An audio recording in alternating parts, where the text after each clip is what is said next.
Just to start off, some apologies on behalf of Kelly, who has unfortunately been taken unwell. She is on the road to recovery, but I'm sure you'll all join me in sending our best wishes to Kelly for a speedy recovery.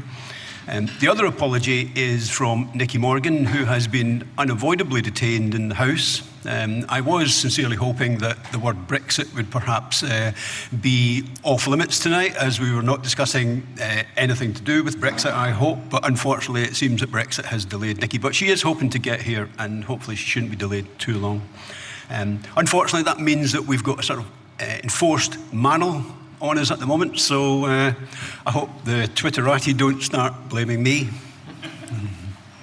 Talking of which, Keith Gordon, who many of you know, a barrister, is eagerly watching this through the live stream and will no doubt contribute various questions at time to time. So as a consequence of that, I have agreed with Keith that I shall watch for questions coming in on Twitter. Therefore, if you see me looking at my phone from time to time, it doesn't mean I've lost interest, it just means I'm trying to keep up with what people are saying. I'm sure the two gentlemen on either side of me need no introduction whatsoever. There is a bio in the little booklet that you've got, but Malcolm Gammie is a past president of the Chartered Institute of Taxation. He's a very distinguished Queen's Counsel. Sir Edward Troup. Edward and I had a little bit of overlap in HMRC, not much, but some. And he is also a very distinguished lawyer, but equally public service, almost through and through, but not quite. HMRC's first Assurance Commissioner in the wake of various things that were going on some years ago. Retired from HMRC a year ago, now consulting, and I'm really pleased that the two of them are here because hopefully once Nicky arrives and with Kelly, I hope, watching on, it's a stellar of all stellar panels. The way we're going to start is Malcolm is going to kick us off.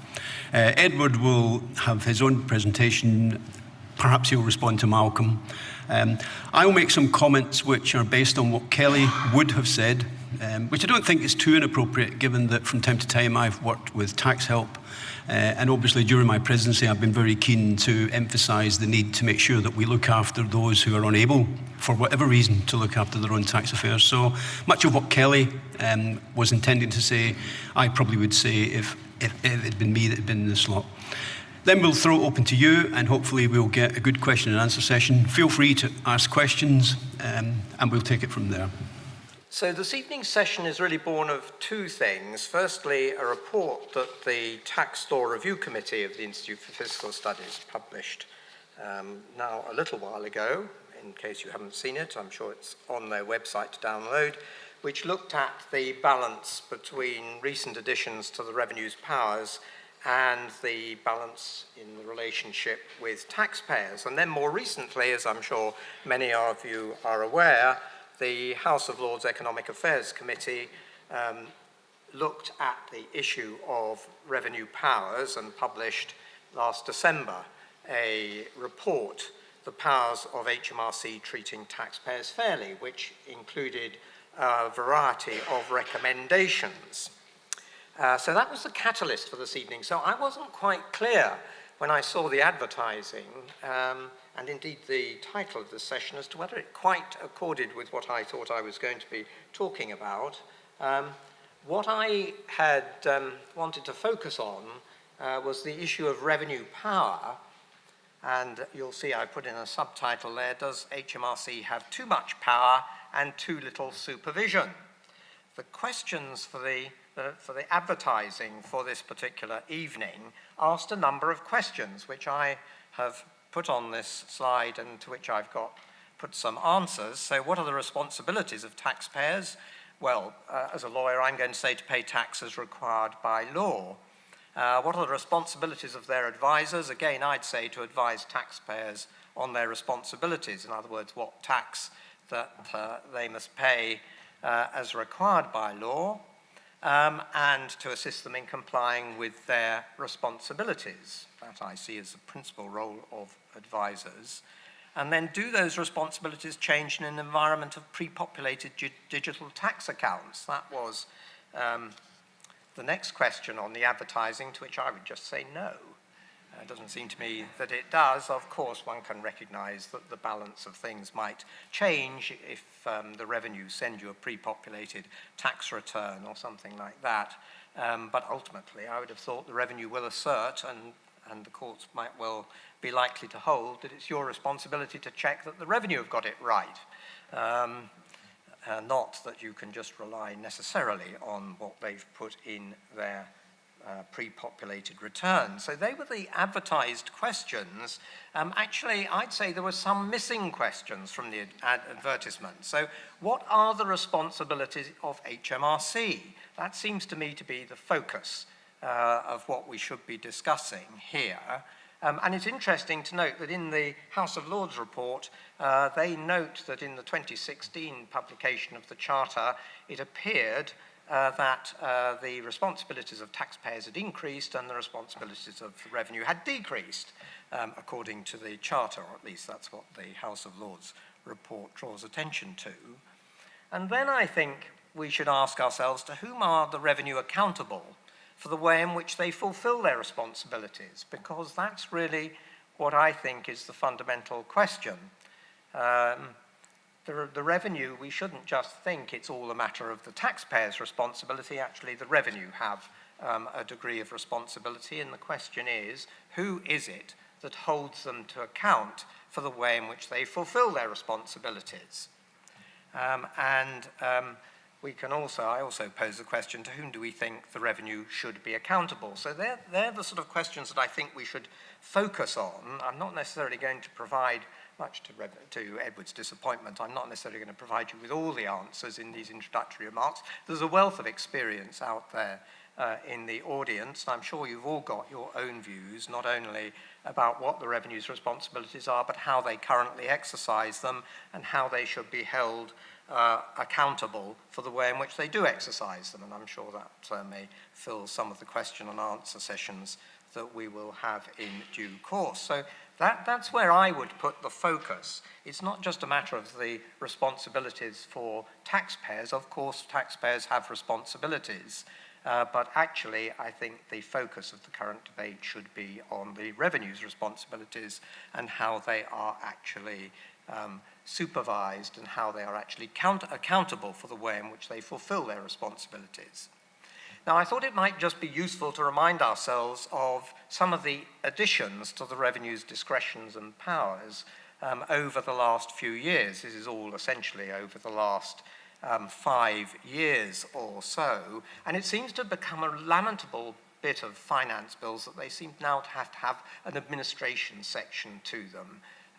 So previously you had finance bills and acts divided up into income tax, corporation tax, capital gains tax, various taxes, direct taxes, indirect taxes. Now we always seem to have something about revenue powers and administration and the like, which may be all right, but on the other hand, it's just an encouragement to think of new things that we should be adding to the list, and that we might think that that's not necessarily ideal.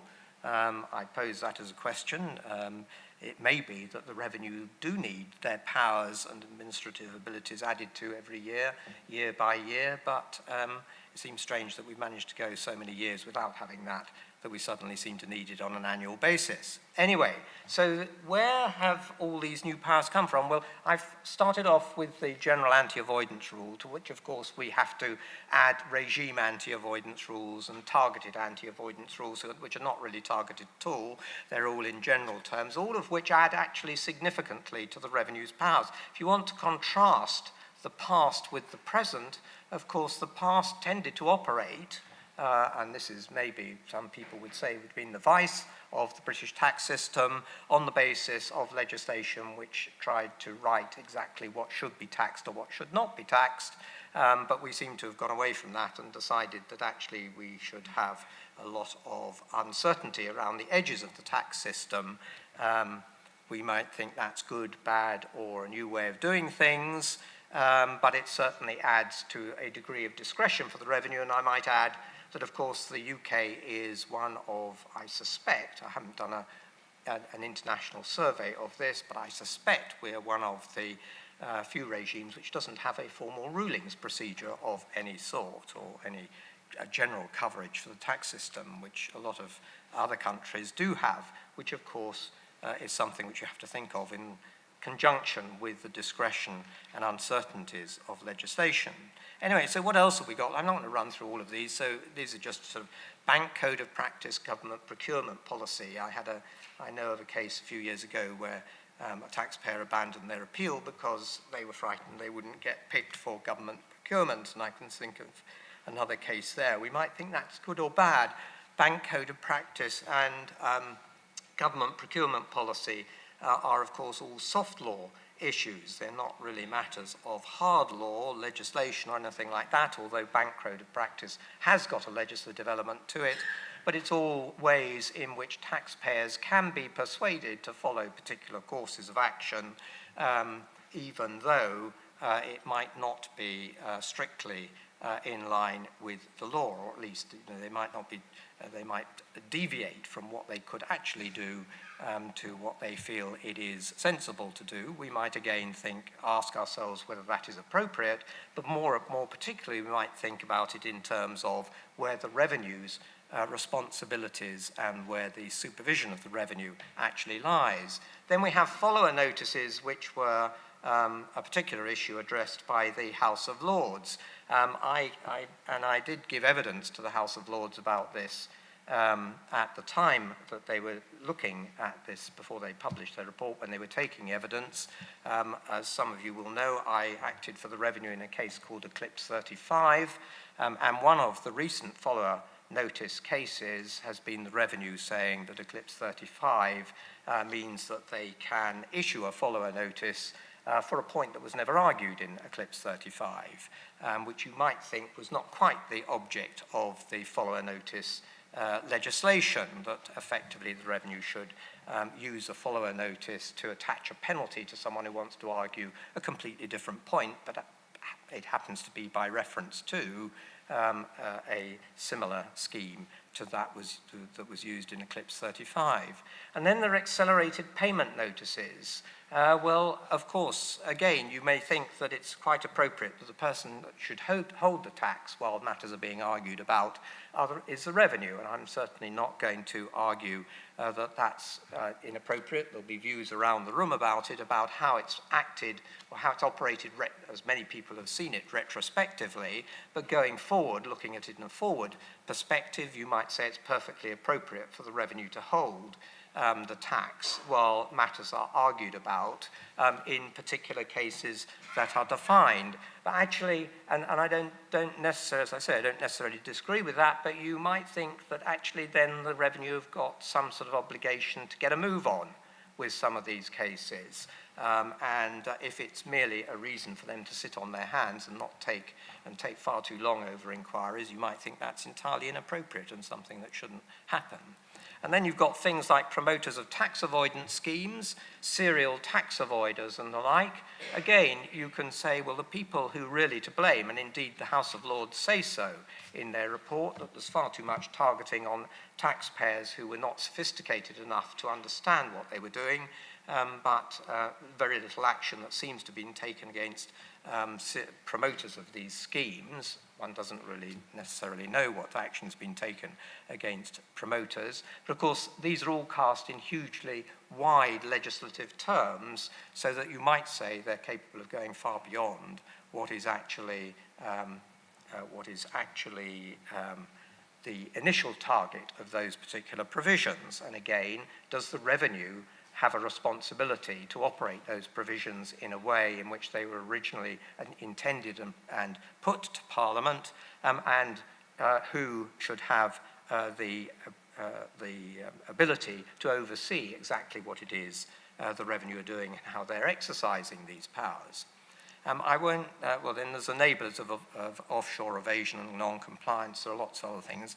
Enablers of tax avoidance arrangements. I obviously have an interest in that, seeing it's targeted at people like me, or when I say people like me, professional people around this room. If you start telling taxpayers they can do things which the revenue think go beyond the pale. Increased use of penalties and changing the burden of proof. I mean, it is one of, again, something in the House of Lords report, but something which I also notice in the cases that come to me for my advice, that you almost get the sense that the revenue's attitude now is that if you happen to disagree with their view of the law, then you must have been negligent or guilty of unreasonable behaviour of some sort, and therefore they need to ask you whether in fact you think you're liable to a penalty, or they might suggest that you're liable to a penalty, which is not quite what I think should necessarily go on, but again, there's comments about that in the House of Lords report. And then we've got extension of offshore time limits, which the House of Lords, of course, specifically said the government should drop from the Finance Bill, but which was, of course, included in the Finance Act that passed on the 12th of February 2019, so a couple of weeks ago. That extends to 12 years in relation to the time limit for raising assessments in relation to offshore matters. Time limits for assessments, again, from my experience, is becoming an issue. When you're a litigator, when I spend my time litigating, of course, what's absolutely crucial in a huge number of cases is your ability as a taxpayer to bring evidence to the tribunal, because ultimately the responsibility for displacing an assessment the burden lies on the taxpayer, not on the revenue. That becomes extremely difficult, or more and more difficult as time goes by. I'm currently litigating many cases which emanate from at least 10 years ago, and that can be a big problem. And I even have one or two cases where the revenue say, well, we know you told us all about this, but actually we think you didn't make the right return, so we can go back 20 years on this. So the issue of taxpayers being able to rely that they have finality in their affairs, and the difficulty that may face taxpayers in resisting assessments which go back many years should not be underestimated. Again, the question is, what is the revenue's responsibility in this particular field in operating these powers that they've been given, and who should have the ability to see how they're using them and actually not necessarily always call them to account, but draw attention to what it is that they're doing.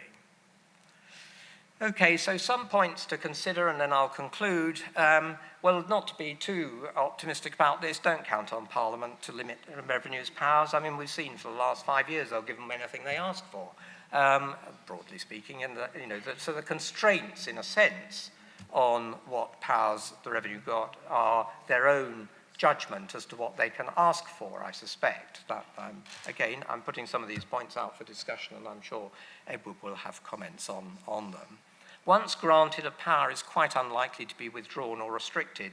I almost said never withdrawn or restricted. You've only got to look at the powers that Customs and Excise had in their day. I always remember when I first worked for the CBI back in the 1970s, the first meeting I went to in the boardroom of Customs and Excise, the chairman of the CBI tax committee said, oh, well, you'll know the sort of people you're dealing with, because when you get into the boardroom, you'll find there are cutlasses on the wall. So the Customs and Excise had extraordinary powers, wide powers, because of course they were all granted in times when they were having to fight smugglers bringing brandy in, in places, remote coves in Cornwall and things like that, and when you needed a cutlass just to deal with these sorts of smugglers and so on. But nobody took those powers away, so I'd almost said. Once granted, a power is never likely to be withdrawn. I'll say it's quite unlikely, at least. Why give up a power when you've got it? Powers are generally widely cast and contain an element of discretion as to how and when they're exercised, and my view would be that there has to be effective oversight of the exercise of that power, not just internal. Of course, there are procedures within the revenue, and I'm sure Abel will tell us more about it as to the constraints that are imposed on officers who want to use these powers, but actually it ought to be a given that there is external control and oversight of those powers. It's something that is taken absolutely for granted in virtually every area you care to mention, whether you're talking about professional conduct, whether you're talking about the conduct of the City of London, whether you're talking about the conduct of the police. Why is it not true in the case of the revenue? It ought to be. My final point would just be the power is only as good as the law that it seeks to enforce. The law has to be clear and there have to be effective appeal rights, and actually if we have a major problem in this country, it is that our law is increasingly confused, unclear, incomprehensible, and coupled with that we've seen a number of instances where appeal rights are restricted, which I would say is wrong and which are heavily criticised in the House of Lords report. Thank you. Thank you.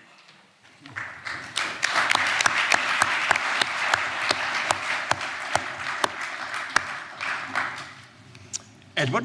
I will speak from here because I don't have any of this sophisticated technology.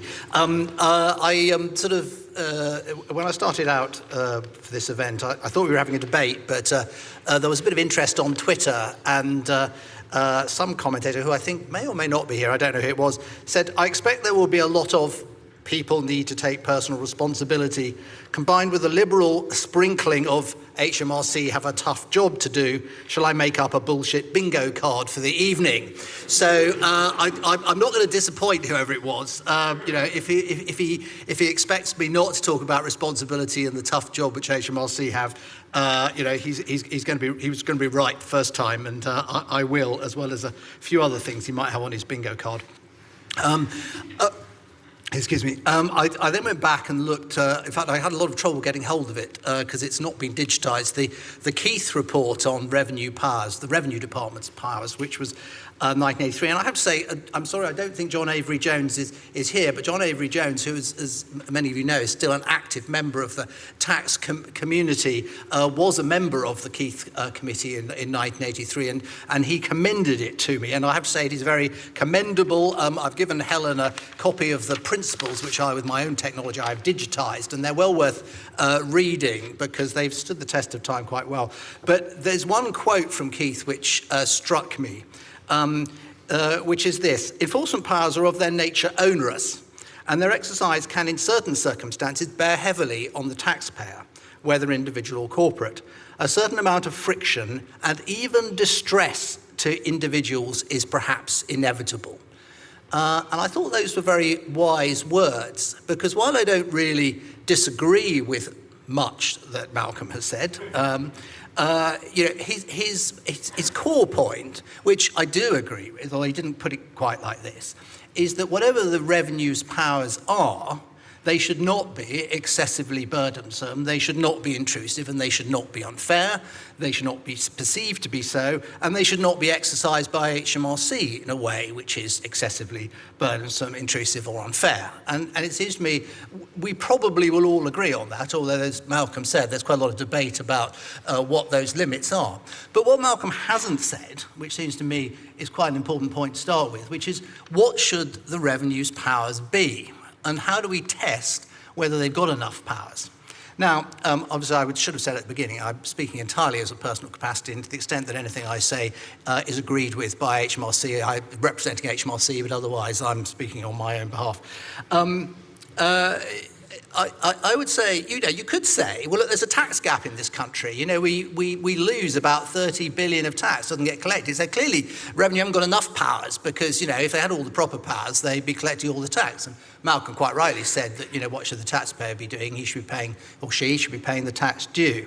But that's clearly a bit simplistic. And I would say that the starting point for any of this, and in a sense it's a societal judgment, is that the revenue's powers need to be sufficient to keep the tax gap at an acceptable level and this is a very important to maintain the confidence and trust of the tax-paying public at large. And I think that is the test which should apply to the revenue's powers. Now, that doesn't imply any judgment about whether it's there are too many or too few, but I do think the outcome of what the revenue do is that should be the determining factor of whether they've got sufficient powers or not, while taking into account the points about burdensome, intrusive, or unfair. And I think there's a point to debate there.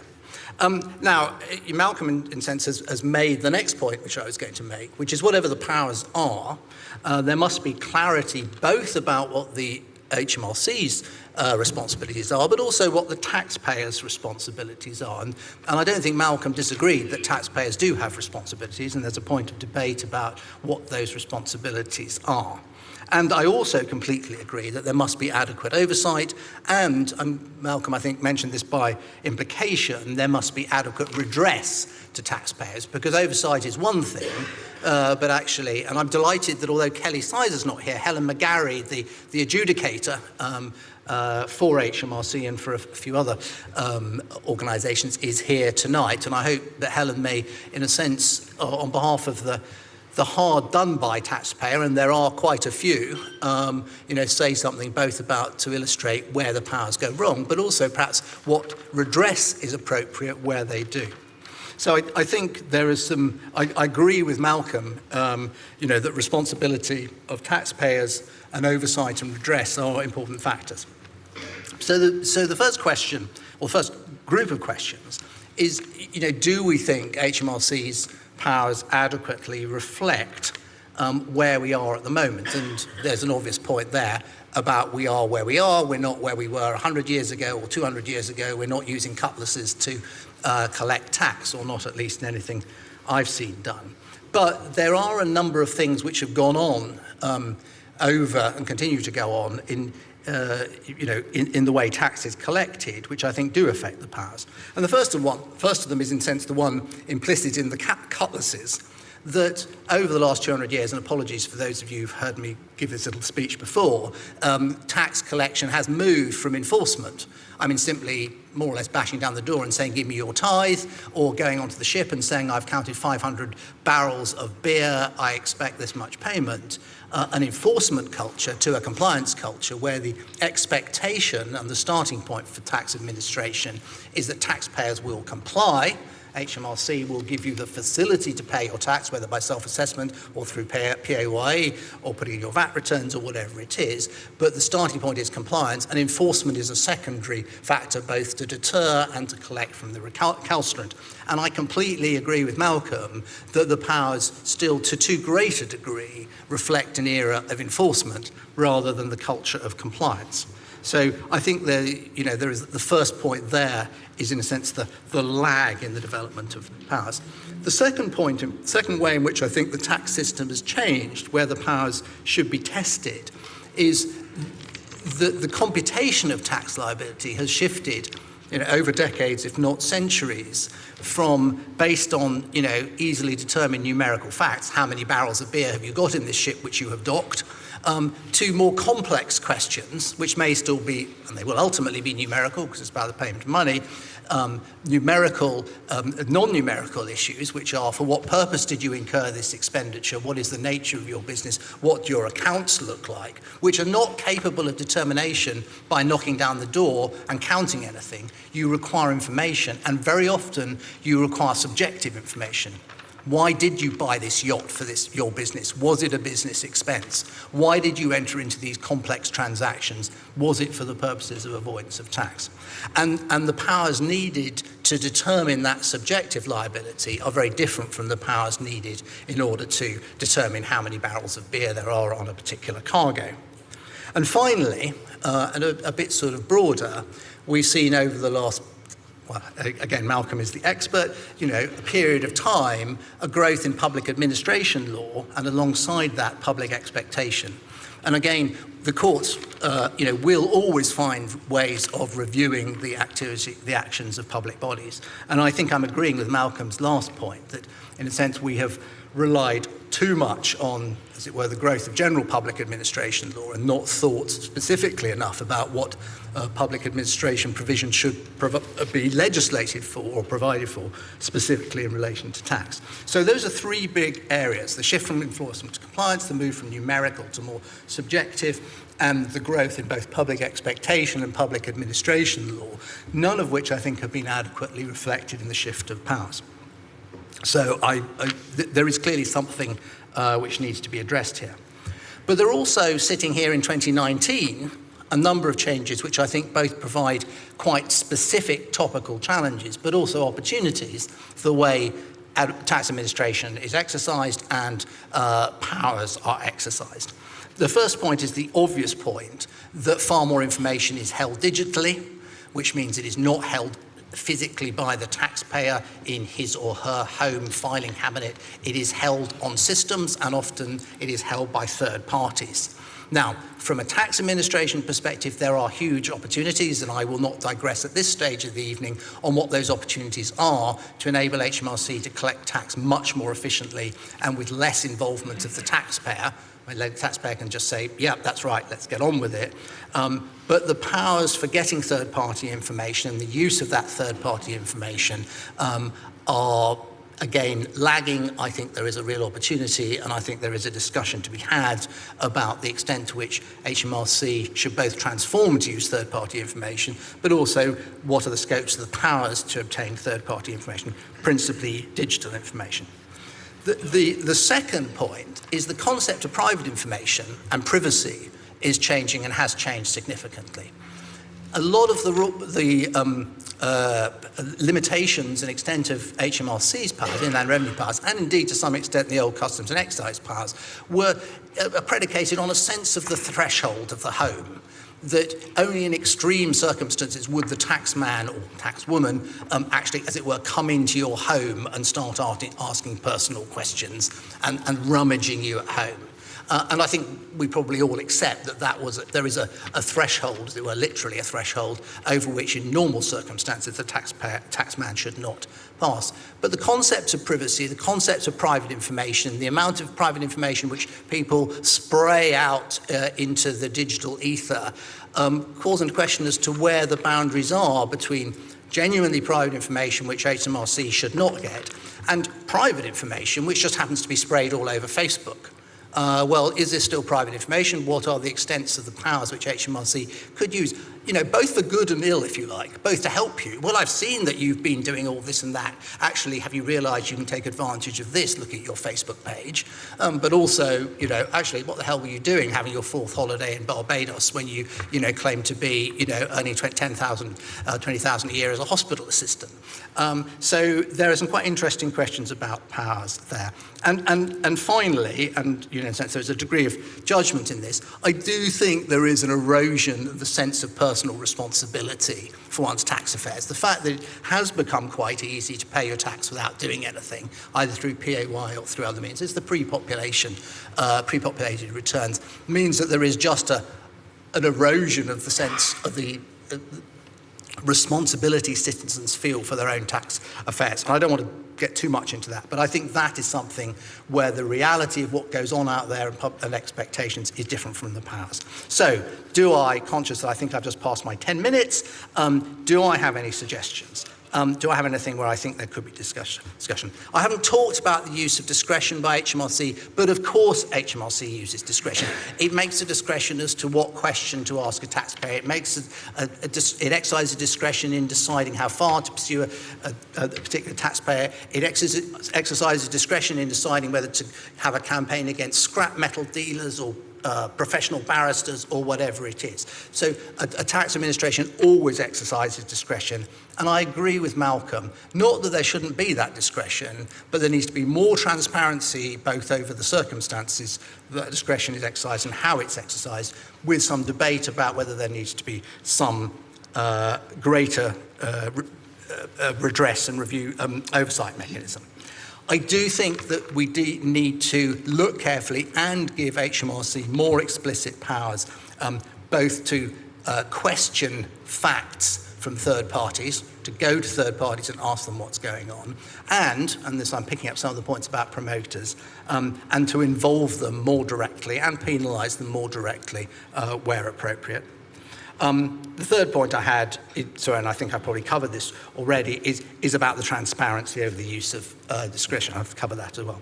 So those are my sort of thoughts about where we should be looking at more or different powers. I have one very specific suggestion, which I think can be implemented immediately with a little bit of resource, and HMRC do not have enough resource, and that is part of the problem, and I will take that as the bullshit bingo score on that.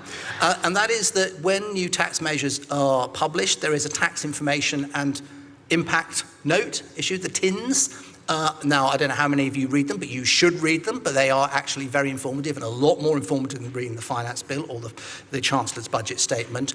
I would suggest that within the TINs, there be a statement both of the way in which HMRC are actually at a practical level going to apply it, and some assessment of the nature of the taxpayers against whom it will apply and the approach we'll be taking. And I'm thinking specifically of the row, and I really, really don't want to get into this afternoon, the loan charge, where I think part of the problem is not that it's not doing what was intended, but what was not understood is what was the nature of the individuals and the mindset of the individuals against whom it was addressed. And I do think that might have been addressed, or there might have been more awareness of that if the TIN had put a bit more in about what HMRC knew about the taxpayers and how it was going to address them.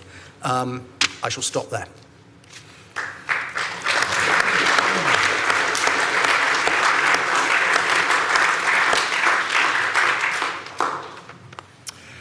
The door opened there, and I was sort of hoping that it might be Nikki, but she's not here yet. Before we get into a question and answer session, I thought I would cover some of the points that poor Kelly would have covered, I'm sure, much, much more elegantly than I will. Those of you who know me know that I spent the greater part of my career in HMRC and Inland Revenue before it. In the last perhaps 3-4 years, my attitude towards how HMRC operates has hardened quite a bit. In part, that's through my own client work, because I see a number of times when HMRC is operating in a way which I don't think is the appropriate way for a tax inspector to apply their skills. But also the work that I've done over the years through Tax Help. I don't hesitate in saying I've seen some shocking cases. I recall a situation where I arrived at an old man's house in Chelmsford at the same time as the bailiff. And the bailiff said to me that there was nothing in the house worth taking. And there were some things on the van that he actually thought he might give this old bloke to try and make life a little bit more comfortable for him. And of course, you know, with me being Glaswegian, bad temper is not particularly far from the surface at appropriate times, and it came to the fore then. And I would like to say that in that context, i.e. Tax Help, that's the only time that I've seen that situation. But almost every case that I've gone out with on Tax Help has been like that. As Kelly puts it, you know, things will always go wrong. And there's lots of buzzwords that fly around here. You know, you don't need to make a drama out of a crisis. HMRC used to say that tax doesn't have to be taxing. But the point they miss is that life almost always is. And life for a large number of people in this country trying to make sense of tax rules that they just don't understand and have no hope of understanding is just incredibly difficult. And I think we also need to avoid confusing two things. HMRC's powers, by reference to statutory provisions, are very powerful. They've always been powerful. Even in my day, they were powerful. I have a slightly odd claim to fame. In 31 years, I only ever issued one statutory information notice because I didn't need to. You know, I mean, I sort of, at the time, I was kind of sheepish around that because I worked in various parts of the revenue where they would issue them. You know, they were going out like confetti at times, Section 20 notices as they were, and I didn't need them because I used to go out and get whatever I needed, and even legally privileged information, no problem. Because it was how you explained it and how you interacted with the person on the other side. Did that mean that I didn't from time to time run up against a problem? No, but more often than not, I could find a way around it. But the key to me as to where HMRC is at the moment, it's not the statutory powers they've got. I mean Malcolm, obviously, and Edward to some extent, and there are other lawyers in the room could say, well, HMRC has become too powerful. But it's the practical application of the law and the powers that's the important thing. And if the officer just closes their eyes to the problem of the taxpayer, the problem of the issue, then that's where it all starts to go wrong. Kelly has highlighted a couple of cases. One is Sandpiper, involving an individual who suffered from Meniere's disease, and as a consequence of that, had become profoundly deaf. And HMRC apparently continued to tell him that he should contact an HMRC helpline to try and sort out his problems. The other one is Mr., and excuse me a second because I'll get the name wrong, even though I wrote about it a couple of weeks ago, but I don't want to get his name wrong.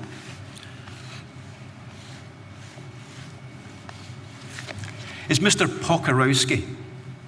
Now, Mr. Pokorowski was taken to the first-tier tribunal for a £100 penalty plus some daily penalties in circumstances where he was homeless. Now, one of the people that worked beside me is a former very senior HMRC barrister, and he put a cost of a first-tier tribunal of that nature at £20,000. Now, are we seriously in a situation where HMRC should spend or cause to be spent around £20,000 to try and collect a £100 penalty? I've seen some of the situations where HMRC has denied reasonable excuse. And, they seem to do, it seems to be an almost unreasonable denial of reasonable excuse, the way HMRC try and rationalise it from time to time. And last week I was at a meeting with HMRC where they explained that they are now going to delay issuing the £100 penalty notice. And they're going to delay that because they don't have the resources. Now, is that a reasonable excuse? Because that's usually the problem that many taxpayers face in terms of getting their tax return in by the 31st of January. And I've mentioned in the past, there are just too many people who fail to get their tax return in by the 31st of January. They can't all be bad. A fair proportion of them, probably a high proportion of them, are facing up to, coming back to the point I made at the start, that life sometimes is too difficult. And you forget, or you can't get the information, or you can't get online at the time, and so on. And simply having a very kind of black and white, well, it's not in, £100, and then you start spending huge amounts of money trying to collect it. And it'd be interesting to see what the data is in terms of how much of the £100 penalty is spent. So that's most of what Kelly has said. And it kind of segues into a question that Keith Gordon had put to me in advance of this, which I think might be a good way to sort of kick off a little bit of a Q&A. And Keith referred back to the BPP case. And you will recall that was the case where HMRC was prohibited, if that's the correct expression, from arguing its own case in front of the court because it had failed to comply with directions. And he referred to Lord Neuberger's comments where he said, "It seems to me that there is at least a strong argument for saying that the court should expect higher standards from public bodies than from private bodies or individuals." And Keith, on the back of that, has posed a number of questions which perhaps Malcolm and Edward could think about. Do the panel members consider that Lord Neuberger's aspiration to apply in all the dealings of a public body and not just when they are litigating? Do the panel members feel that HMRC commissioners and officers meet the appropriate standards on all occasions? And finally, can standards be lowered when combating certain types of behaviour, such as evasion or avoidance? And just to finish this point off and come back to my experience, I was fortunate in a lot of ways. I worked in the best parts of the revenue. I worked in Special Compliance Office, Special Investigation Section, in various other places, the large business service, working on banks. And when I look back on it, the one thing that actually gave me, above everything else, it gave me lots of things, but the one thing it gave me was to be able to see the wood for the trees in terms of what's important and what's not. And in a tax context, HMRC will always be hard up for resources. It doesn't matter how many people they had. They had 100,000 at the point I left. They've got a lot less than that now. You could double the number. They will still struggle at times to be able to resource everything they want to do. And you have to make choices. And the one thing that HMRC seems to have done over the last 10, 12 years is try and drive a situation where HMRC officers don't have to make those choices, that they can just take everything on. And we see the consequences of it. I've got a client, I've only been involved in it 2.5 years. They've been under inquiry for 15 years. A settlement proposal put in almost 2 years ago has never been responded to. And I'm sure that client's not alone. In fact, I know that there are thousands of cases that have been there for years and years and years and are not effectively progressing. And the evidence last year given by HMRC to the Treasury Committee put the number of open cases at 80,000. And I think we all should be worried about a situation where the number of cases on HMRC's plate just goes up and up and up. And frontline inspectors seem sometimes either unable or completely devoid of a basis upon which they can try and move these things forward. That's Kelly. With a bit of help. So perhaps we could throw it up to questions now, and Edward and Malcolm and anybody else can join in. And there are a number of HMRC people in the room, so a little bit of respect would be good, but I'm sure this is such a lovely audience that there's no risk of worrying about that. Shall I, while somebody gets a microphone to one of the questioners, because Sam, I think, was done here. Let me just comment on one thing that Edward said. He said I hadn't dealt with what powers the revenue should have, and I didn't, because I don't actually think that's necessarily a question that can easily be answered in the case of a debate like this, whereas I think actually focusing on what the degree of supervision of the revenue should be is a more, well, I would say it's the more immediate and relevant question to ask. But I no. We'd accreted powers which shouldn't have. So I shouldn't say we, HMRC, I was taking. You've got to say that we've got to be able to take some away. I was taking the way in which powers have accreted over the last 5 years. Now, what I do think, actually, you could say, is that there should be a greater degree of or greater burden put on the revenue to demonstrate why they need additional powers when they come to seek them. Because, as I said in my remarks, in a sense, they get whatever they put before Parliament. The question is, have they really justified what they've asked for? I completely agree with that. And I mean, I think the TINs are not going as far as that, but it's something you could do without any real change, and then you could move, as you say, into actually putting more explicit justification for new powers, as well as an explanation as to how they would be used. So I agree with that. But I do think, sorry, just coming back to my challenge, if you say that, I don't disagree there are too many powers, but I do think it's incumbent on us and this audience to specifically say what powers should be taken away if we think that it's about the scope of the powers rather than the exercise, which I think is Ray's point, and the lack of oversight and redress. Yeah. But in a sense, I'm quite happy to move on to that. But we have to decide whether we're accepting the powers as they stand and moving to oversight, redress, and transparency of exercise, or whether we actually would like to push some of the powers back, in which case we need to be quite specific about which ones should go.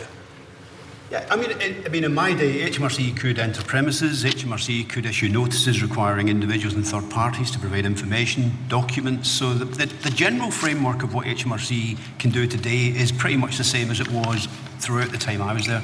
The big difference today is that so much of that can be exercised by HMRC with no supervision by anyone other than HMRC. And as things stand at the moment, it's not obvious to me that HMRC supervising itself is necessarily what we really need. Can I throw a question in, actually, which I realised looking at my notes I failed to put, which is that, one of the problems, and again, looking at some of the situations at the moment, is about the way HMRC exercises powers, and that it does not take a sufficient account of that this person really didn't know what she was doing or he was doing, or this person was very canny, even though the actual factual circumstances are otherwise the same. Do you, Malcolm, or anyone think that is a differentiation, one which should be made by tax administration, because in a sense it breaches the rule of equity and equality under the law, and if it should be, because you're sort of implying that it should be, is that something which should be done by reviewable exercise of HMRC discretion, or should there be legislation to effectively say HMRC should apply these powers differently in circumstances where you've got someone who knew bloody well what she was doing, from ones where actually they were innocently duped into a tax avoidance scheme. So, and in a sense, I think those questions come out of some of the debates, which I'd rather not have about the loan charge. But there are quite a lot of layers of question as to how you deal with that, which I think it would be good to try and get out. Yeah. I think we've got some microphones. Sam, we've got microphones? Yeah, we've got lots of hands there.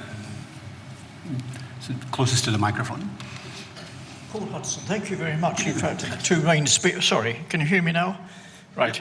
Thank you very much for the two main speakers. It's quite an eye-opener. I don't regard taxes as a burden. I take the view that the Scandinavians take, that taxes are all part of the social wage. I say that by way of preliminary.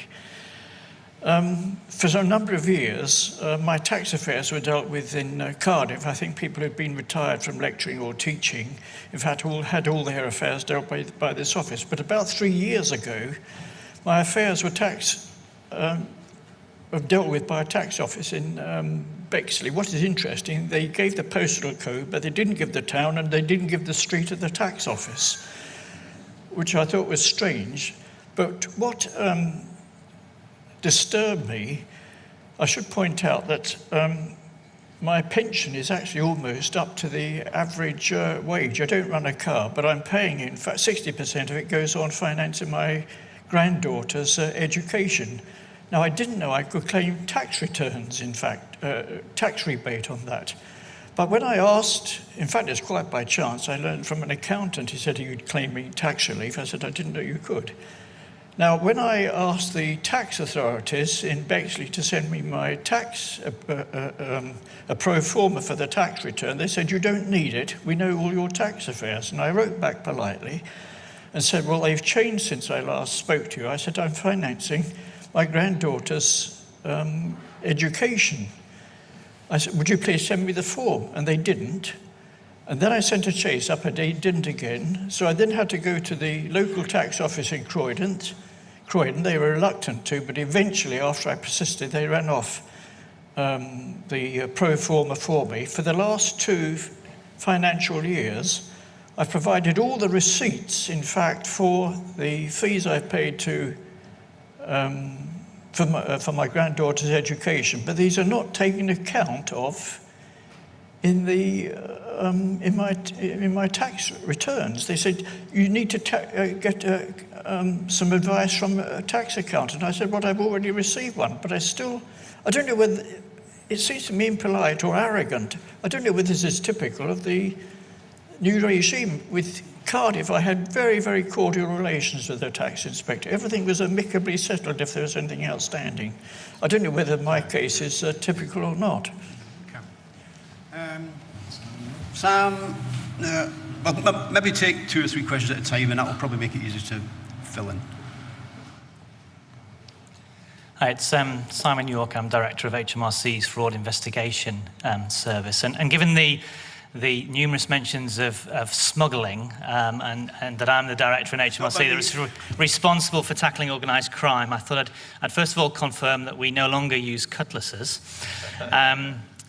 However, smuggling does cost the UK Exchequer an awful lot of money still, and is driven by very sophisticated, ruthless and quite audacious organised crime groups. So it's a massive issue. But 2 quick points from me. First of all, if we look at the tax gap, we estimate a significant proportion of that, more than a third, comes from what we would probably describe as dishonest behaviour. So criminal attacks on the system, evasion, hidden economy. So people who've chosen quite deliberately not to tell us what we need to know or to lie. And I think that's got to be taken into account in the balance of powers and privacy.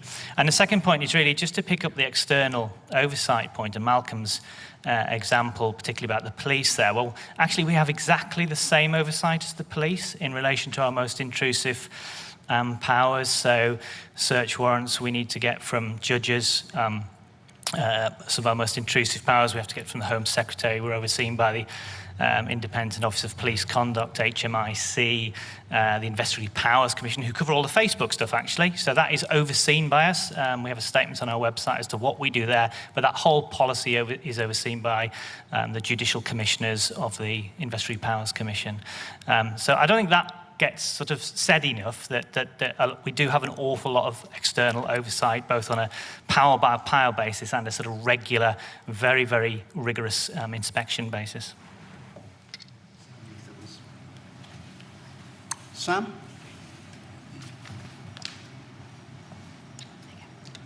Thank you. Sam Mather, former revenue official and a member of Malcolm's Tax Law Review Committee. One of the things I've been puzzled about, the discussion so far has been very impressive, but one of the things I'm concerned about is the relative absence of any reference to the political dimension in the growth and nature of revenue powers. The fact of the matter is that all the legislation we're talking about here was enacted by Parliament. And in a sense, the fact that we're here discussing the risks caused by arguably excessive use of revenue powers is a sad reflection on the poor quality of scrutiny by Parliament of not just the complexity of the legislation, but the sheer volume of it. Now, at times, and I plead guilty to having been responsible for some of the items that Malcolm listed as problems, it's almost as if the revenue has been given a blank check because ministers are frightened of actually denying the revenue powers for fear of being thought soft on tax avoidance. People in the opposition parties and others who've got concerns about revenue powers are very ably briefed by the professional institutes if they lack the knowledge themselves. But very often they're fearful of actually expressing them too stridently or forcibly because of the fear that they'll be demonized by the social media as being people who are supporting tax avoiders. So it'd be really worth hearing what Malcolm and Edward think about the political dimension. At the back. Hi, Tom Smith, Director of Tax Strategy at HMRC. I just wanted to make a couple of sort of general points as opposed to, because there's a lot being said tonight, and I think it would be wrong to try and go into sort of point by point. I mean, first thing, some of you may have noticed there are quite a lot of us here tonight, and I think that's a good thing because it shows how strongly we are listening to this. This is a really hot issue. We are listening very hard, and this will continue to be debated very hotly within HMRC and taken very seriously as we go forward. Second thing, there's some of the comments that people have made tonight are about occurrences where we have very clearly, despite our efforts, got it wrong. Where we've not done what we should have done, we have not exercised our powers in the right way. There is a lot we do to try to, as Jim Harrow and Penny Chernievich recently set out to the Treasury Select Committee, to try to control all that. But we're a huge organisation doing lots of things, we don't always get it right. And this is something that we will continue to battle with. Third thing, I was quite interested in Sam's comment about ministers being too scared to block anything we want to do. I think all I can say is it doesn't quite feel that way to us. And equally, don't count on Parliament to limit HMRC's powers. What I would say is the things that you see coming before Parliament are the ones that we've actually managed to persuade ministers to. There is stuff that doesn't make it, let's just put it that way. And I think any suggestion that it's easy to get through things through Parliament right now, again, not quite how we see it. Finally, just a plea. It's absolutely right we should be having this debate. What I can say is the more the debate can be pitched in terms of, yes, you guys do have a tough job to do, but the things that are needed for us all out here to have confidence in how you do it are these. I think the more traction it will get, the more we can find common ground. But this has been a really interesting debate, and I really look forward to hear what others have to say.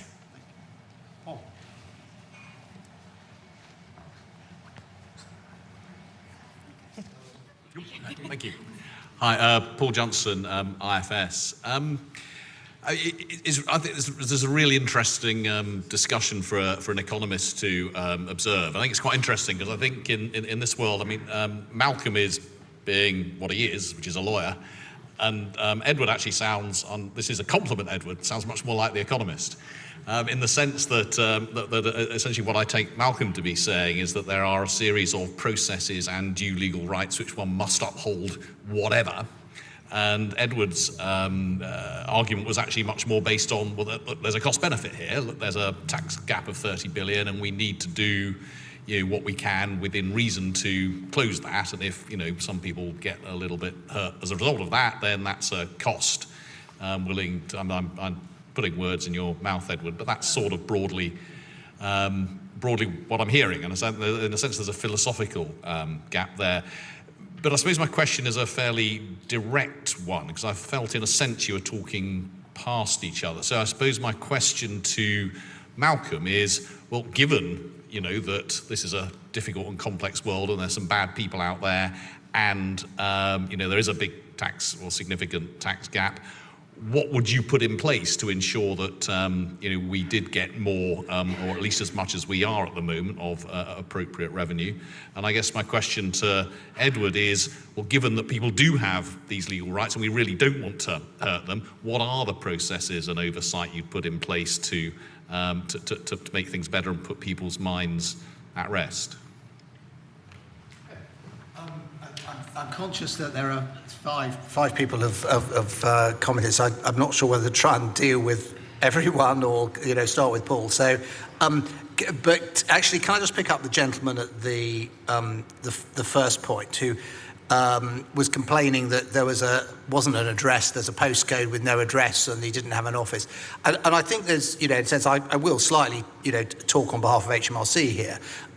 Driven by reducing resources, driven by the need for efficiency, it is far more efficient for a national organisation effectively to have one address to which everything goes and then field it out to wherever the resource is to deal with that and deal with it, rather than to have lots of little local offices, if you like, sort of cottage hospitals rather than one big health facility. And that's what's happened. I like to think that HMRC recognised that actually the pendulum swung too far across, to the sort of mechanisation and the fragmentation of tasks in the name of efficiency, and that customer service did suffer, and that actually over the last 2, 3, 4 years, the pendulum is swinging back a bit more towards customer service. So I just sort of say, I recognise what lies behind those concerns, not to say that you probably haven't had a bit of a shocking time, but that I think the pendulum is moving back slightly in your favour. But can I then jump on to Paul's point from there?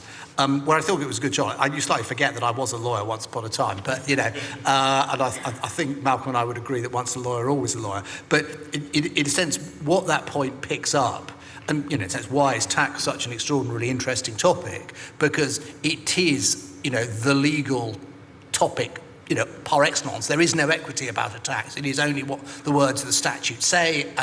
We believe in the rule of law. We believe in equality under the law, and things need to work according to the law. Yet it is something which impacts so directly on individuals, for which individuals get no direct return, and obviously it's highly politically sensitive. And in a sense, this is the essence of the challenge of tax raising. And I think in a sense, your question has brought out the point that yes, tax has to be collected under the clear letter of the law in a way which is fair and equitable, but we know that the great diversity of humanity means that a one-size-fits-all approach to tax administration creates real pain. And I'm sorry to come back to the loan charge, which I said I didn't want to talk about. That's exactly what the problem is, because there's been such a diversity of individuals within that applying the one-size-fits-all has been very painful in a number of cases.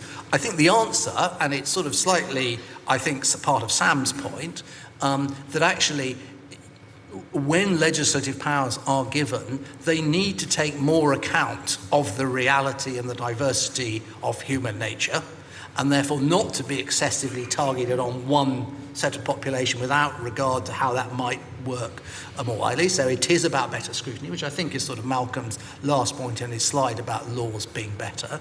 But I think there are then some serious questions as to how does HMRC, the point I made a few minutes ago, how does HMRC exercise some degree of discretion? Is it under some sort of legislative basis, or is it using the inherent administrative discretion which they have, in which case, Malcolm's point, how do you review that in a way that the system continues to be seen to be fair and there is adequate redress in individual cases? So, I think your question, Paul, goes absolutely to the heart of the challenges here, but I'd sort of like to hear Malcolm's views on that. And indeed on the other points. Well, Edward, again, I won't necessarily pick up all the points, but you asked, I think, as to whether or not you could treat taxpayers differently in relation to the same sort of set of powers. I think that was. Well, I have to say, isn't that an element of discretion? That is, using your judgment to decide how you should operate a set of powers and flexing that according to the person against whom you're using, that is an element of discretion. Ultimately, whether or not you're exercising your discretion correctly in any particular case, or let's say across the broad spectrum of things, because I appreciate this is a huge department with lots of people, and as we've heard, quite rightly, not everybody's going to get it right all the time. But it's a matter of whether or not there is adequate external scrutiny to see that that is working correctly. In other words, that as a general matter, the powers that are being exercised properly and in a manner which commands general support. So general support by the people out there, or well, by the law? I mean, this no, is Paul's point. Well, so of course you want tax law to be certain. I mean, so one of the sort of bases of the rule of law is that people know what the law is and therefore know what their rights, responsibilities, and obligations are, and that's the ideal you aim for, and which we frequently fall down on in many ways in the tax system. But within knowing what that is, whether you're going to actually impose a fine or a penalty rather on a particular taxpayer and then go and try and collect it in the courts and so on, that's a matter of discretion. I mean, you can't just operate a system on the basis of even if the person happens to be sleeping rough and doesn't have any money, or doesn't have currently any money to pay the tax, yes, we'll go off to the tribunal and spend £20,000 trying to recover money that he hasn't got. I mean, that's an element of discretion as to whether or not you're going to exercise your powers in those particular cases. And I don't actually see that when I say as a big issue. I mean, of course it's an issue, but the question is whether the department as a whole is correctly using its powers in the way which commands support and which doesn't lose the support of taxpayers generally. I wrote a piece on tax avoidance and the rule of law more than 20 years ago. And actually, I looked up to see how I started it, and I said, I imagine the earliest methods of taxation involve no more than a demand for money backed by the threat of force against prospective taxpayers or their property if they fail to pay. In a democratic society, governments legitimize their demands through legislation. That's what they do. You have to legitimize what you're doing in a world where it's very difficult to get it right all the time. And oversight as to how your tax collecting authority is running is one of the key elements to that, which I don't think we've got right in this country yet, or certainly not in. This is what we need to have the debate about. And as I say, why I didn't go into what the power should be, and I didn't. I thought, I don't know. I'm not sure I agreed with Paul's characterisation of what I was saying, because ultimately, would we, supposing you legitimised by law a rule which said the revenue could write to a taxpayer and say, you owe us £500, and if you don't pay by next Monday, we're going to come round and beat you over the head. Now, would we think that was acceptable? That was the poll tax, I think. We wouldn't think that's acceptable, and you can get very wound up about the rule of law and things like that, but the fact that you walk out into the streets every night in this city, and generally speaking you're right, despite the terrible increase in knife crime in London and so on, is all to do with respect for the law and the way in which the law is enforced, and that's why lawyers get concerned about this, because ultimately we don't want a system where Parliament passes a rule which says, if you don't pay £500 by next Monday, we're going to send the bailiffs in to collect it without any more. That's pretty fundamental stuff, really, and we shouldn't just sort of say, well, we've got to think about whether or not, from an economist's perspective, we should whether that's appropriate or not. It's not appropriate, but at the same time, so we have to have a system which commands general support amongst the population, and seeing that the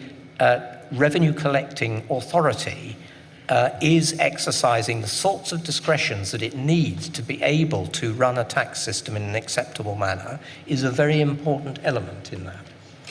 Edward, coming back to the point you made, that there's no equity in tax, which has long been said, there does seem to be an increasing number of voices out there who hold the view that HMRC goes for the maximum amount of tax, irrespective of whether the maximum amount of tax is the right amount of tax. And likewise, when it comes to statutory construction, any version that matches HMRC's is accepted, and anything that deviates from HMRC's is rejected fully. And I suppose probably the main concern that I've got in terms of how we're ending up in situations like Mr. Puckarowski and other cases like that, is that within HMRC there's a culture that unless they believe that the taxpayer's position is rational in law and can be justified, they are duty-bound to resist it regardless of the merits of the case, regardless of the circumstances of the taxpayer, and regardless of the amounts involved. Because it seems to me that is the only thing that can be justifying or explaining how so many of these cases are ending up in front of a tribunal judge and resulting in, Richard Thomas, as you know, is an ex-HMRC inspector, and he has been one of the most virulent critics of HMRC in terms of the comments that he's made. Puckarowski's case described as a scandal. We shouldn't have tribunal judges making these kind of comments. No, I will defend HMRC, although that's not what I've come here tonight to do. I don't recognise your characterisation of the ethos being about maximising tax or taking arguments, and ignoring all other arguments. And the process which I was responsible for establishing, the Tax Assurance Commissioner process from a top-down basis, did give effect to the litigation and settlement strategy, which effectively said HMRC will collect the right amount of tax under the law, in the light of the legal advice in each case. Now, obviously, when you filter that down to the 750,000 settlements, which the department does in every year, I'm not going to swear that every single inspector everywhere does that without a bit of pressure one way or the other, but I do think by and large that is adhered to. The maximising tax, I just don't recognise it. And if I can make a slightly cheap point about the tribunal chair you refer to, I think, and I, always, happy to be corrected on the facts, he's been overturned on appeal more than any other tribunal chair. But I'll take some statistics on that after the event. But let's sort of hear what others got to say. Let's get some more questions. In the middle there? Glasses? That's Helen. Right. Thank you. I'm Helen McGarry. I'm the independent adjudicator for HMRC. So thank you, Edward, for setting me up. I did want to say a few things. I think that one of the things that you just mentioned there, Ray, was the issue of culture. And I think listening to some of the things that you've been talking about is quite interesting, because reviewing complaints against HMRC, I don't so much see this issue as one of the, through the perspective of legal powers or even necessary exercise of discretionary powers, but from the point of view of the cultural attitude towards the people that deal with HMRC. An enormous number of the complaints that we deal with come from people that are on low incomes, that are vulnerable, or just very, very confused about the situation that they find themselves in. And one of my observations about that would be that there is a bit of a one-size-fits-all approach from a cultural perspective. So there's been a lot of debate in HMRC about whether or not to call people taxpayers or customers. I don't think that that's really the issue. A lot of the time, HMRC makes decisions, takes actions, or sometimes makes mistakes that have massive impact on people's lives. And I think that what's important from the perspective of complaint handling, and sort of what I see from the complaints, is that HMRC take responsibility for that impact and have a view of actually trying to rationalise what that impact might be before it takes actions, rather than being driven by internal priorities in terms of their decision making.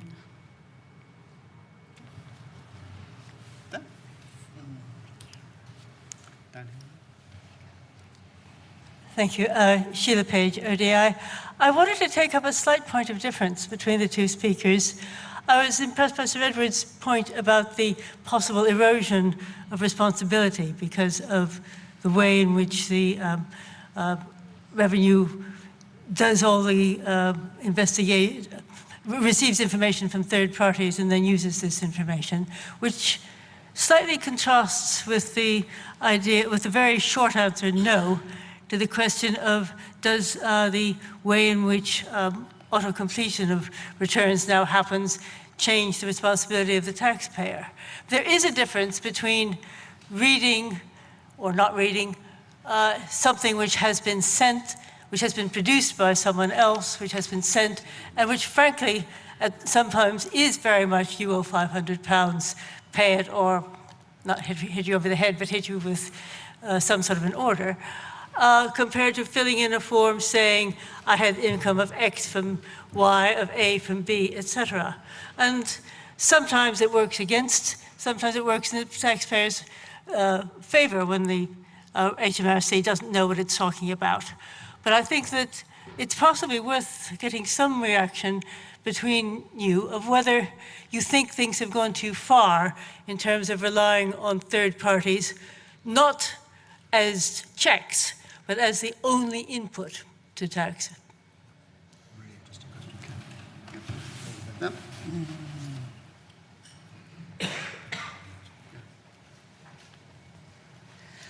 Michelle Robinson.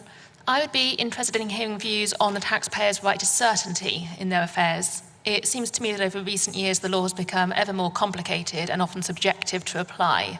And recent changes, such as the extension of offshore time limits to 12 years if you happen to have affairs in the wrong jurisdiction, means it'll be a very long time before taxpayers can have certainty of their affairs in often complicated areas, even where they have done their very best to comply.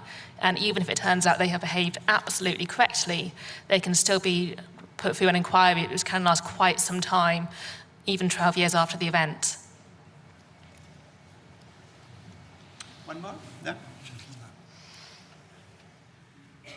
Dan Beanie, layperson and taxpayer. We're all taxpayers.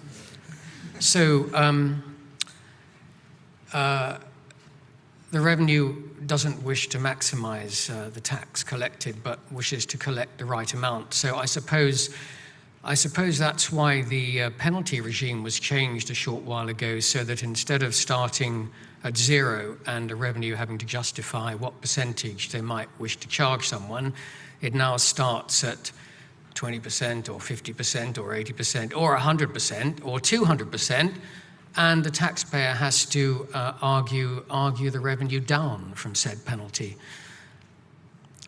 If the revenue is not trying to maximize what it's collecting, then I don't know what that is. But this goes along with your point as to should the revenue be allowed to use their expert psychological power to distinguish between different taxpayers' motivations and knowledge. Well, of course, we all know the revenue is so expert at their jobs already that they could easily assimilate this expert psychological power in addition to what they already can do. I think you have to be joking if you think that that's going to result in a fair system. Now, in the real world, because a lot of what you say is all very fine in theory, but in the real world, a taxpayer's lot these days is equivalent to being a character in a Kafka novel, like The Trial, say, or The Castle. So you may be sent a letter saying, you taxpayer, you owe us X because you didn't do the following correctly. So as a taxpayer, you read this and you really haven't got a clue what it means. So you try phoning up the revenue and you get a phone that rings and then cuts off before anybody answers at all. So you try phoning a few more times. If you're lucky, after about the 20th time, somebody might pick up the phone and then direct you to another number. And then you ring that number, and after 20 times of ringing that number and nobody answering the phone, you're going to give up. So you write a letter to the revenue saying, dear sirs, I've received the following, I don't understand it. You send it to the aforementioned address, which is simply a postcode. And if you're lucky, about 6 months later, you get a reply. And if you're lucky, the reply answers your question. But most of the time, it doesn't. So dealing with the revenue these days is, well, it's like dealing with mud. I mean, you get nowhere. basically. If you think you've been treated unfairly, and several of my friends do think this, you write to the Revenue with a complaint. You put out your complaint in, what you believe are the correct terms, and after the aforesaid 6 months, you might, if you're lucky, get a reply, and the reply will say, we don't agree with your complaint. So you write back and say, well, I'd like it referred to your boss or a superior person at the Revenue. So 6 months or a year later, you get another reply from someone who says, well, I've reviewed the complaint and it's baseless and therefore we're dismissing it. Sorry, we have decided you have no grounds for complaint. That is the stock way taxpayers, in my experience, are being treated today by HMRC. They have a lot of power. They're not really fulfilling their responsibilities at all. So I have friends who are in dispute with the Revenue as to how much tax they should be paying. And some of them come to agreements regarding settlement terms, and they'll pay so much a month. And then the next thing that happens is a debt collector shows up on their doorstep, banging their door, saying, I've been sent by the Revenue to take away your goods because you haven't paid your taxes. But is there a question here for Malcolm and Edward? Because, there are other people who want to get in, and I have to be honest, in defence of HMRC, I don't ever remember a time when the Revenue were ever good at answering all the posts. And in fact, I see there are some people here who were there when I was there who will remember the 1980s. To reality. But there would be people who can remember the 1980s when not only were the Revenue bad at answering posts, that there were a number of times when they just didn't bother because it was just too big a task, there was just too much coming in.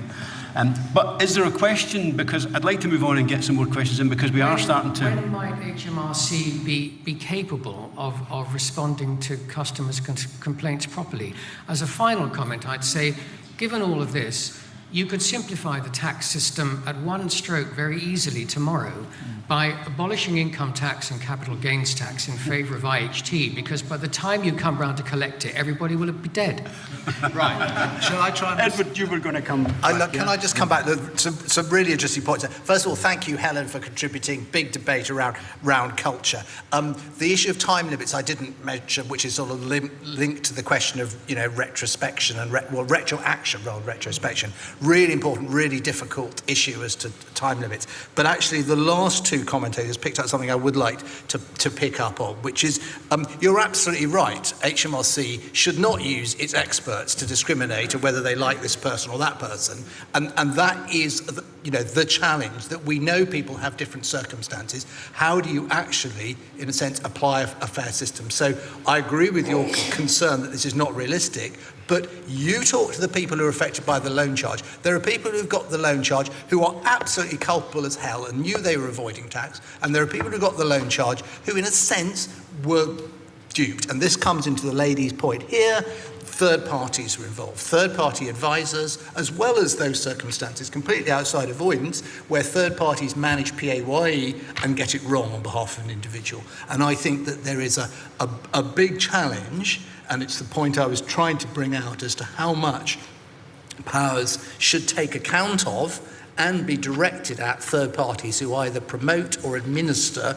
tax affairs or enable tax affairs for others. I don't have an answer, but I think it's something we just have not had a proper debate on. So I think you're raising some good points. I'm not going to respond.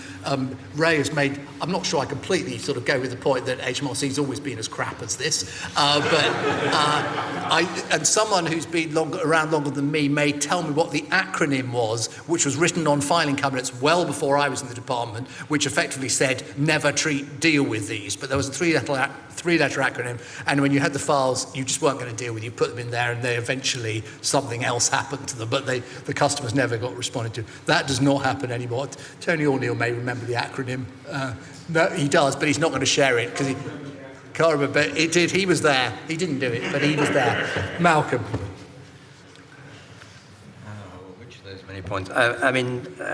Just in relation to the time limits and so on, well, I made my views known when I was asked by the House of Lords about that. I mean, it seems to me inappropriate. And the House of Lords report says that they were not satisfied with the reasons the revenue had put forward as to why they needed to have a 12-year time limit. And as I've already commented on the sheer difficulty if you get involved in an inquiry and an assessment over those sorts of periods that actually you have dealing with it. So I don't think I need say more about that. I mean, just as a general, I mean, my general perception, we can all think about cases which, where we think the revenue have got it wrong or acted inappropriately and so on. Actually, I'm usually very careful because my position, as a tax silk, and I'm mainly dealing with large corporate cases and things like that, or high net worth individuals and so on. You know that you're not necessarily seeing a representative sample of what goes on in the world at large. So I'm always I try to be careful in drawing conclusions from what I see. And the point I've made, I'm going to repeat myself, I think, again. It just seems to me that to maintain confidence in the system, there's got to be some way in which you can see how this is going on as a generality. So, I mean, nobody's going to, I'm sure that the revenue themselves wouldn't be very happy, certainly at the higher echelons, with, the sorts of delays that this gentleman over here has been talking about, or the move from Cardiff and things like that. They're running a very large organisation which doesn't get it right all the time, as the gentleman over there quite appropriately pointed out. The question is how you maintain confidence in the system generally so that you can actually see whether these things are the exception or are the rule. When I say the rule, they are occurring too often for us to be satisfied with the way in which things are being run. We've got time for one more very quick question. The back. Thank you. My name's Alison Foster. I'm a member of the bar. It occurred to me, considering all the various things that people have said, that at the heart of much of this is communication. That a lot of the complaints, whether genuine or not, are about changes of policy, particularly with tax avoidance and schemes. You might be funding the film industry one minute, later on down the line, you're a tax avoider, and you're persona non grata. And I wonder if, both at that level, but also at perhaps a lower level, there could be more of a policy of communication of change as it's anticipated, when it's anticipated. Conscious this is in the hand of government and not in the hand of HMRC, but quite a lot of it is to do with telling the tax-paying public how they are likely to be taxed or what is under consideration for taxation, seems to me. Before I get Edward and Malcolm, just to very, very quickly sum up before we finish, is there anyone who's got anything burning that they want to say? No. Edward. This is such a rich topic to sum up. I mean, the tweeter, in a sense, was absolutely right. HMRC do have a tough job to do, and I'm going to say that, and he can give me another tick on his bingo card. And there are some choices as to how much HMRC is funded and what directions are given. But I would strongly prefer HMRC was not told just to exercise its discretion to get a sensible outcome. That does not feel right. Secondly, I was accused that I was also cited for the bingo card that people need to take a personal responsibility. I wouldn't put it quite as actively as that. I think the question of what responsibility individuals have, particularly in this day and age where so much can be done, as it were, by systems or by third parties, is a difficult question, and there needs to be a bit more explicit discussion of what responsibilities are expected of you if you're a PAYE employee, if you are a self-employed contractor, if you are a multinational. And I think there's something there. And then the third and final point, and thank you for the last question, is always good. And I'm sorry Nicky Morgan has been irrevocably delayed, to end up actually pointing the finger at those who are ultimately responsible for the mess we have to administer, the parliamentarians. But, you voted for them, we voted for them. It is our responsibility as well as theirs that actually the laws are sensible and fit for purpose. And I certainly don't have an answer as to how we achieve that. But, we are voters and we should have a bloody good go at trying to improve the output of that place over there. I did find it a little bit odd just before the end of the year, confronted by the Treasury Committee demanding that I explain to them why the loan charge was unfair, given that they had voted for it. But Malcolm. Well, just picking up on Sam's point and the last point that Edward made. I mean, in relation to our tax laws, when I say Parliament's been hopeless for as long as I can remember, I mean, it just does not have either the ability or the inclination to review our tax laws in the way that it should. And I'm not sure that that's ever going to change in the near future. Certainly hasn't changed in my time of practicing tax. If Nicky Morgan was here, we might ask her what she thinks that she should do about it, but we'll have to leave that for another occasion. Thank you very much. Well, that brings us to the end. As both Malcolm and Edward alluded to, Nicky continued to be unavoidably detained, so we're not going to see Nicky Morgan tonight. Thank you also in absence to Kelly for the words that she sent through, which informed much of what I said. Judging by the various things that Keith has continued to send me through the course of this event, it seems to be the controversial word of the evening is maximise. Anyway, thank you very much for that. And if you could show your appreciation to Malcolm and Edward.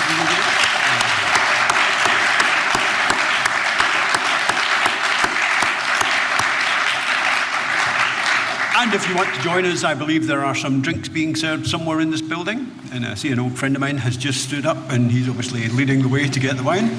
Thank you.